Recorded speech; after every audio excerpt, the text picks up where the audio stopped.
سب سے پہلے بات کریں حکومت قومی اسمبلی اور سینٹ میں 2/3 اکثریت ثابت کرنے میں کامیاب ہو گئی ہے۔ سینٹ کے بعد قومی اسمبلی سے بھی 26ویں آئینی ترمیم بل متفقہ طور پر منظور ہو گئی۔ وزیر اعظم شہباز شریف نے توثیق کے لیے صدر کو بھیجی ایڈوائس پر دستخط کر دیے۔ صدر مملکت آصف علی زرداری بھی آج ہی آئینی ترمیم کی منظوری دیں گے۔ ترمیم پر 225 ارکان نے تمام 27 شقوں کی شکوار منظوری دی۔ آئینی ترمیم پیش کرنے پر تحریک پر ارکان نے کھڑے ہو کر ووٹ کیا۔ تحریک کے حق میں 225 ارکان نے ووٹ دیے، 12 ارکان نے مخالفت کی۔ ترمیم پر ووٹنگ کے دوران اپوزیشن نے ایوان سے بائیکاٹ کیا۔ 5 members are in favor of the motion regarding passage of the bill and 4 members are against it, and consequently the bill stands passed.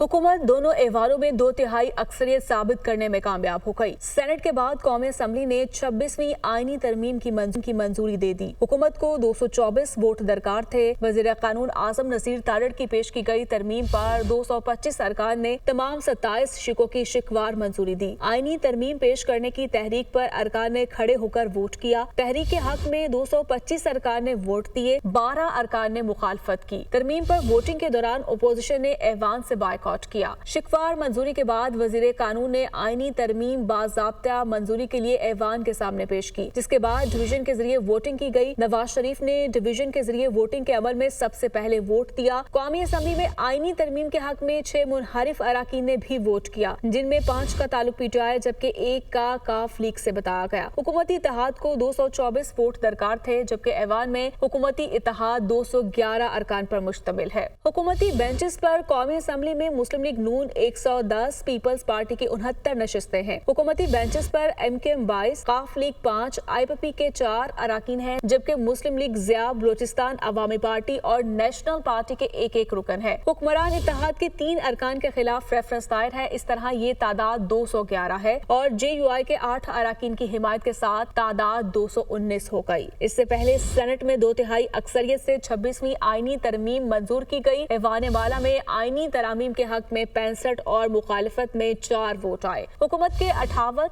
جمعیت علماء اسلام کے 5 اور بلوچستان نیشنل پارٹی کے 2 ووٹ آئے۔ ترمیم کی شکوار منظوری کے دوران پی ٹی آئی، سنی اتحاد کونسل اور ایم ڈبلیو ایم کے ارکان ایوان سے چلے گئے تھے۔ پیپلز پارٹی کے 23، مسلم لیگ نون کے 19، بی اے پی کے 5، جے یو آئی کے 5، بی این پی مینگل کے، ایم کے ایم اے این پی کے 3 ووٹ آئینی ترمیم کے حق میں پڑے۔ نیشنل پارٹی اور مسلم لیگ کاف کا 1 جبکہ 3 آزاد اراکین نے بھی حق میں ووٹ ڈالا۔ چیئرمین سینٹ نے ووٹ کاسٹ نہیں کیا۔